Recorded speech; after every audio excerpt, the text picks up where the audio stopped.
Amados irmãos, a paz do Senhor, que alegria nós estamos juntos esta manhã na presença de nosso Senhor e Salvador Jesus Cristo. Nosso querido pastor João Batista e toda a equipe da Igreja de Santa Maria, amém? Precisaram de um pequeno tempo a mais para terminarem os áudios, né? E nós estamos aqui felizes, aproveitando esse pequeno tempo que nossos amados irmãos precisam para aprofundar alguns pontos que foram estudados semana passada, do capítulo 1 até o capítulo de número 4. Quero agradecer ao pastor João Batista e toda a equipe pelo trabalho até este momento feito. Amém? Bem, vamos juntos, vamos juntos, vamos juntos. É interessante, irmãos, que quando o povo de Israel retorna, e assim está, né, no capítulo 1 de Esdras, quando o Espírito do Senhor os faz desejar retornar para estarem na presença do Senhor, e eles retornam em três momentos diferentes. Primeiro com Zorobabel, anos depois com Esdras e anos bem depois com Neemias. É interessante nós vermos que um fato e um fenômeno do povo de Israel retornar foi, com certeza, um grande milagre da parte do Senhor Jesus. Eu não tenho dúvidas disso, que foi um grande milagre da parte do nosso Deus. Se não, vejamos. Acompanhe comigo. Preparei aqui um slide para que a gente possa trabalhar, né? E você aprender ou recordar, se já sabe, da maneira mais simples e rápida possível. Vamos lá. Quando a gente pensa em judeus chegando na Babilônia, a gente pensa em muito sofrimento, em muita dor, na medida em que a cidade deles estava absolutamente longe, né? E eles longe de Jerusalém. Mas eu quero que você tenha uma nova visão desse momento, porque o cativeiro na Babilônia, ele foi um cativeiro diferente do cativeiro que eles tiveram no Egito. Tá, que cativeiro é cativeiro, você é escravo em qualquer canto, mas na Babilônia houve algo muito interessante. Muito interessante. Eu preciso que você raciocine comigo alguns pontos que às vezes passam sem que nós possamos nos aperceber de forma completa. Então, venha comigo. Olha que interessante. A Babilônia não era um local qualquer. Daniel, seus amigos, depois na segunda grande leva, Ezequiel e os grandes homens de Israel, né? Reis, príncipes. O primeiro rei que foi para lá deportado foi o nosso querido Joaquim, né? E junto com ele, a rainha mãe, as esposas, toda a cabeça pensante de Israel em 597. Quando eles lá chegaram, irmãos, a visão foi dantesca. Por quê? Porque a Babilônia exercia um fascínio sobre os forasteiros. Como assim, pastor? A Babilônia, gente, impressionava todo mundo que chegava perto dela e nela entrava por causa dos seus monumentos arquitetônicos.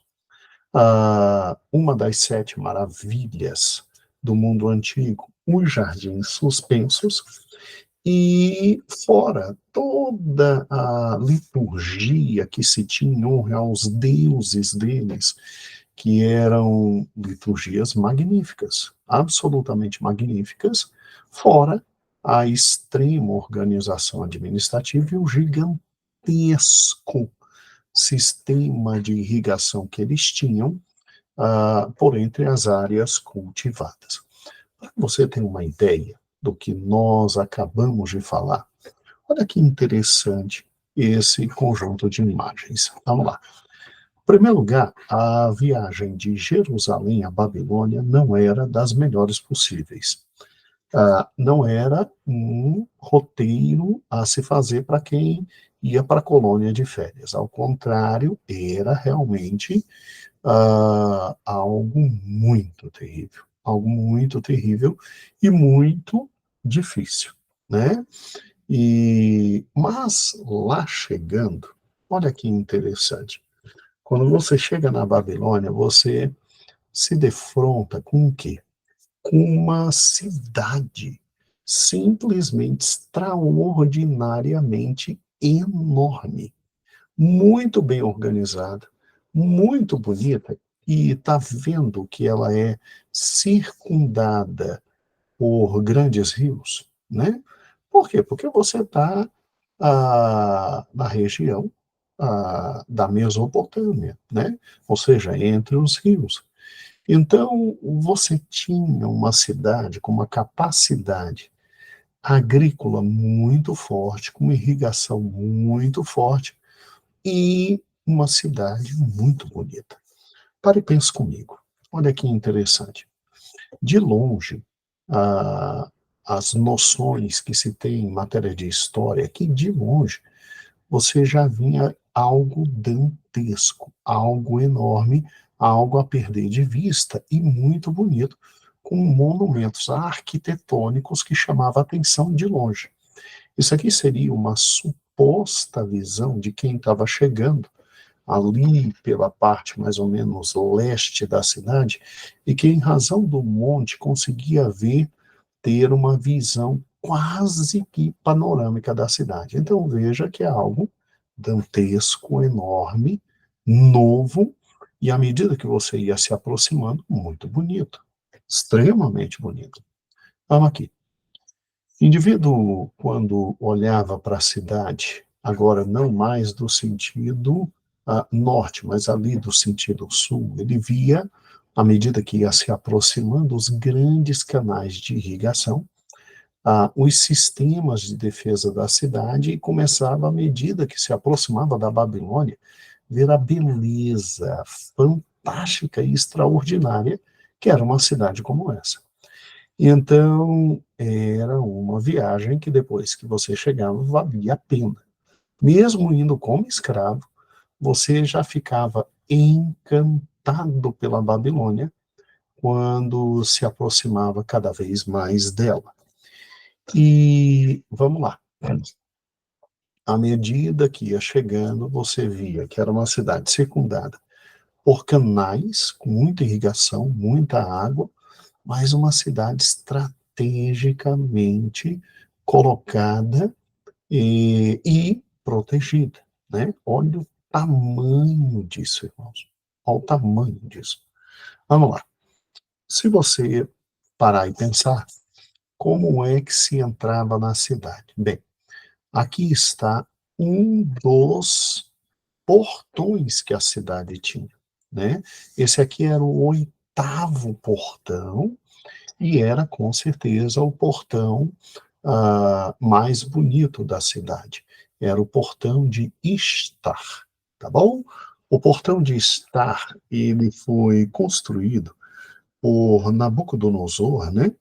E era a oitava grande porta de entrada da Babilônia, e foi construído em 557 por ordem de Nabucodonosor, e ele ordenou a construção, e ele dedicou a construção desse portão à deusa babilônica Istar, tá bom? A deusa babilônica Istar. Olha que interessante, você vinha, você já atravessava e começava a ver a cidade, e a primeira visão que você tinha era dessa obra arquitetônica monumental, que era o Portão de Estar, né? Lá atrás você já tinha um zigurate que já te chamava atenção, porque não se tinha nada igual a isso lá do outro lado, né? Lá em Jerusalém e lá em Samaria, era uma coisa incomensuravelmente fantástica. Aqui está, ó. Você entrava, era uma cidade muito bonita, e o portão de estar, ele tem simplesmente 14 metros de altura e 30 metros de largura. O que significa isso? Olha a grandiosidade disso aqui, ó. Ó, vamos lá. Você ficava muito pequeno diante de um portão como esse.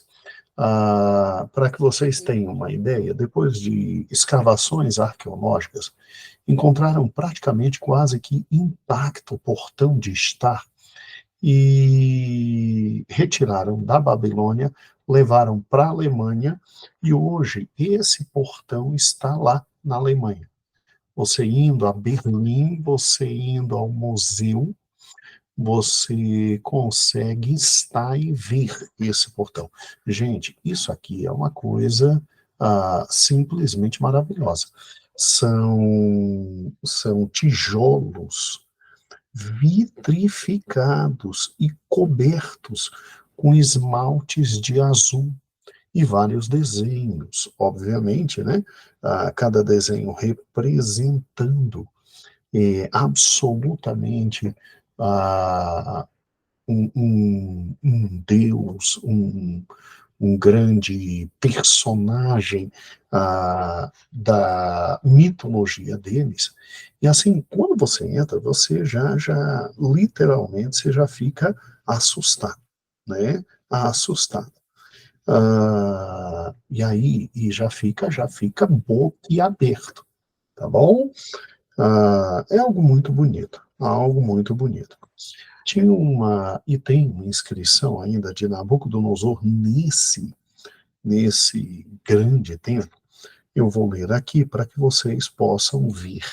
O que significava entrar por aqui? Ele dizia assim: Nabucodonosor, rei da Babilônia, o príncipe piedoso, nomeado pela vontade de Marduk. Marduk é o maior deus deles lá na Babilônia. O príncipe sacerdotal mais elevado, amado de Nabu, outro deus da Babilônia, de deliberação prudente, e aprendeu a abraçar a sabedoria, que entendeu o ser piedoso de Marduk e Nabu, presta referência à sua majestade, incansável governador, que sempre tem em mente o cuidado do culto e está constantemente preocupado com o bem-estar da Babilônia. O Bocipa, o sábio, humilde, o zelador, o primogênito, filho de Nabopalazar, o pai dele, rei da Babilônia, sou eu. Então, não deixava de ter também um aspecto político. Agora, você já imaginou que era o povo de Israel entrando aqui, ó, e vendo a grandiosidade disso aqui, né, o portão de estar. Lindíssimo, lindíssimo, lindíssimo. E já era assustador, já estavam diante de uma nova cultura, mas que deixava embasbacado. Segundo grande monumento que se tem é esse aqui, ó, irmãos. Olha que fantástico, que eram os zigurates. O que são os zigurates? Os zigurates são templos dos sumérios e dos babilônicos, eram muito comuns nessa época, inclusive na cidade de Abraão, né, você tem zigurates, e esse zigurate que tinha aqui, ó, na querida Babilônia, você pode ver, né? Você tem as escadas para subir, escada principal, o templo principal, e ali era adorado. Você tinha a noção de que quanto mais alto o templo, mais perto os deuses. E aí aquela noção que o professor, nosso professor, meu Deus, como é que eu esqueço, né? Deixa eu pegar aqui no livro dele, André Hayek, isso. O Hayek nos ensinou. A impressão é de que quanto mais alto o templo, melhor para que os deuses descessem, se alimentassem e ficassem satisfeitos com aquela população e não punisse aquela população. Na época, irmãos, acreditava-se que as batalhas e as lutas eram entre os deuses. E aí o deus que ele servia era Marduk, e este era o principal dos templos, não era o único que existia, era o principal dos templos existentes, tá? Olha que obra monumental e assustadora. Já imaginou tudo que existe aí dentro? Né? Bem, vamos lá. Você tinha os grandes reis e sacerdotes sendo dignificados, né? Sempre um culto presente, a população ali. Também havia, obviamente, o uso político. Nabucodonosor não deixava de adorar o deus dele, o tal Marduk. E aí eu fico pensando, né? Só Deus para fazer o que fez com Nabucodonosor. Se apresenta diante dele, dá sonhos para ele que ele não entende, e aí a grandeza de Daniel dizendo para Nabucodonosor: olha, o rei verdadeiro é o Senhor Deus Jeová, não é Marduk. Você já parou e pensou nisso, né? O que foi a figura de Daniel diante de todos esses fatos? Mas bem, a Babilônia não encantava só e somente só em razão dos maravilhosos edifícios que tinha, mas principalmente em razão dos jardins suspensos da Babilônia. O que eram os jardins suspensos da Babilônia? Era uma das 7 maravilhas do mundo antigo. Sério, pastor, sério. Foi um conjunto de edificações criadas, e olha que coisa fantástica.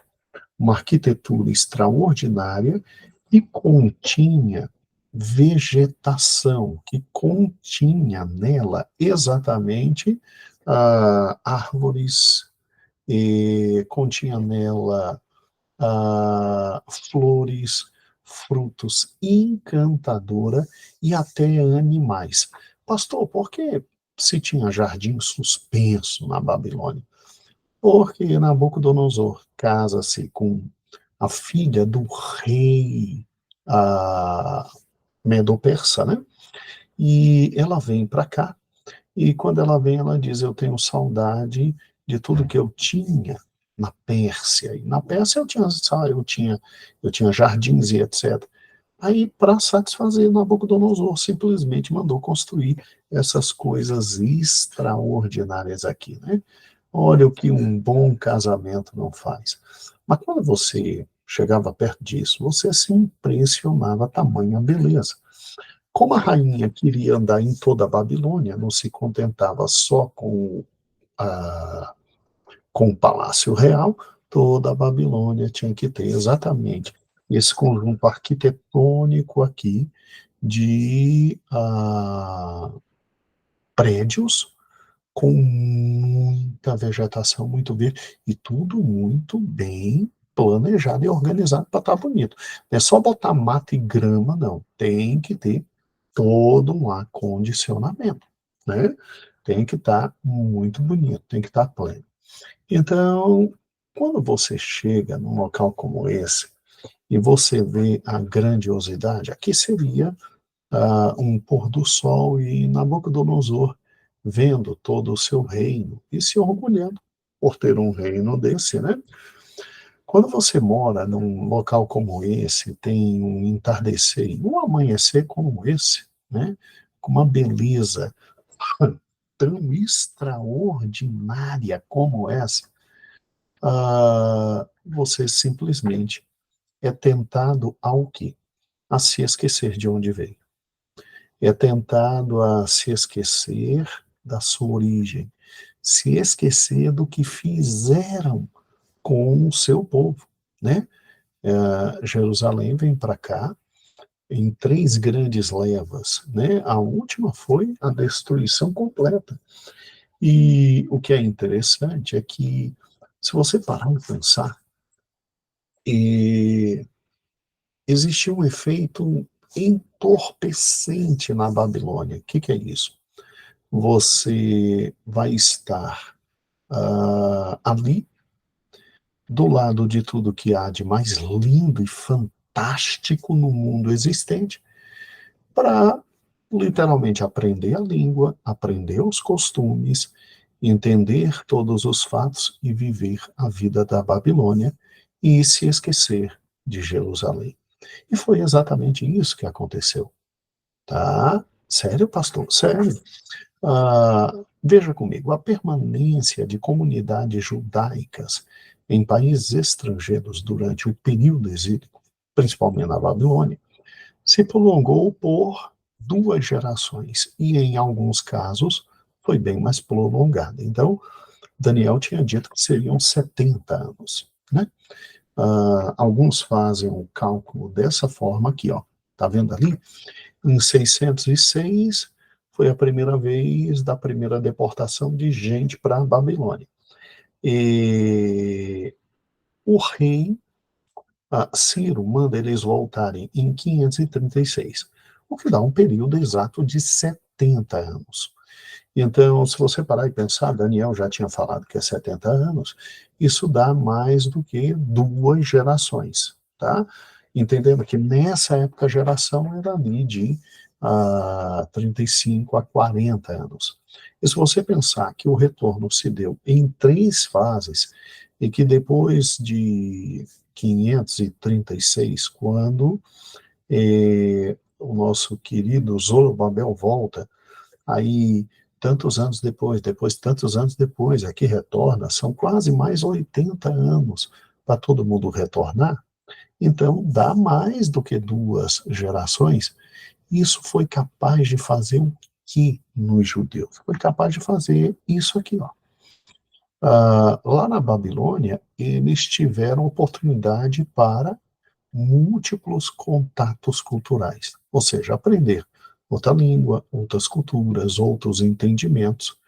E como quem foi para a Babilônia foi exatamente o que era de melhor em Judá, os grandes artífices, os grandes ferreiros, os grandes líderes militares. Veja que Daniel e seus amigos não são quaisquer um, eles são inteligentíssimos, eles são da nobreza. Então, o que acontece? Com esses contatos, tais contatos se mostraram benéficos para a cultura de Israel, né? Porque eles cresceram bastante. E como eles eram de elevado nível de formação cultural e técnica, aqueles judeus que foram, porque ficou na terra o que tinha de mais simples, de menos conhecimento, foram esses que ficaram. Obviamente que os judeus que foram exilados, que foram para a Babilônia, procuraram, dentro das suas possibilidades, aplicar seus conhecimentos. E aí, de alguma forma, eles foram se misturando, se misturando, se misturando. Tanto é que, quando está na hora de voltar, se você abrir a palavra de Deus, Deus tem que fazer uma coisa que é fantástica. Deus tem que, para que eles voltem, o Senhor tem que tocar no coração, não é só do rei. O Senhor tem que tocar no coração também do povo. Também do povo. A gente olha assim para Esdras, capítulo 1, que o nosso querido pastor, vou agora tirar daqui, só um pouquinho, né? Para o nosso querido, a querida partilha dos fatos e voltar aqui para mim. Quando você olha para o capítulo 1 de Esdras, muito bem explanado, né? Pelo querido pastor João Batista, que diz lá no versículo 1, no primeiro ano de Ciro, rei da Pérsia, para que se cumprisse a palavra do Senhor pela boca de Jeremias. Olha que interessante. A Bíblia tem que dizer: despertou o Senhor, o espírito de Ciro, rei da Pérsia, o qual fez passar pregão por todo o seu reino, como por escrito, dizendo: assim diz Ciro, rei da Pérsia, o Senhor Deus dos céus. me deu todos os reinos da terra e me encarregou de edificar uma casa em Jerusalém que está em Judá. Quem há entre vós, de todo o seu povo, seja seu Deus com ele, e subam a Jerusalém, que está em Judá, e edifiquem a casa do Senhor Deus de Israel, que está em Jerusalém.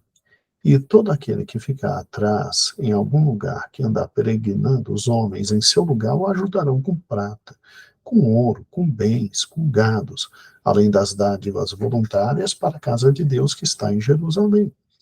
Então veja, a Bíblia diz que despertou o Senhor a Ciro.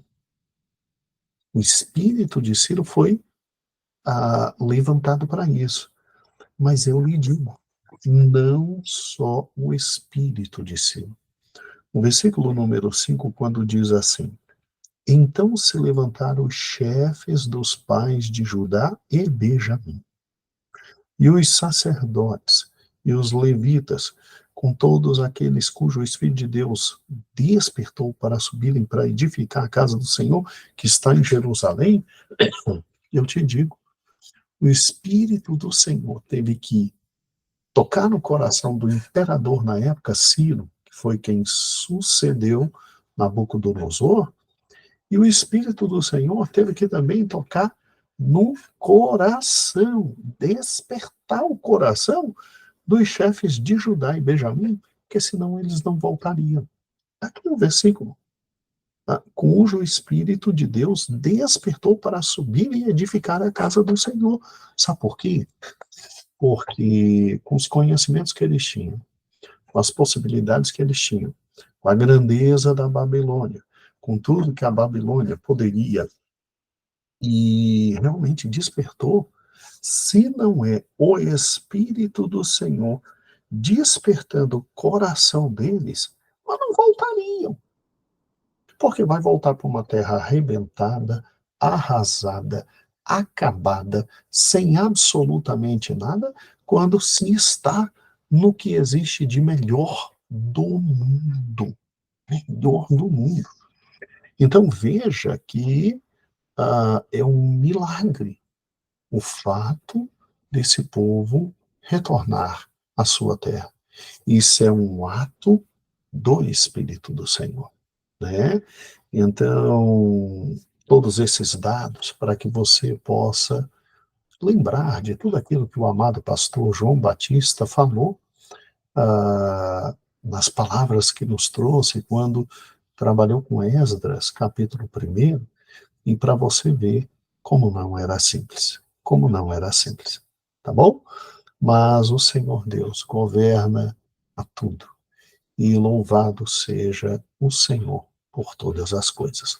Bem, eu não sei que dia você está assistindo, hoje aqui é uma segunda-feira, e deixo um beijo para cada um de vocês, e amanhã nós continuamos com mais detalhes sórdidos, fantásticos, sobre todos esses fatos que estão por trás de todo esse livro extraordinário que é Esdras. Amém? Senhor vos abençoe. Este é o Leitura Bíblica Diária. E eu sou o pastor Gedeon Júnior, e um grande beijo. A paz do Senhor. Amanhã estaremos juntos.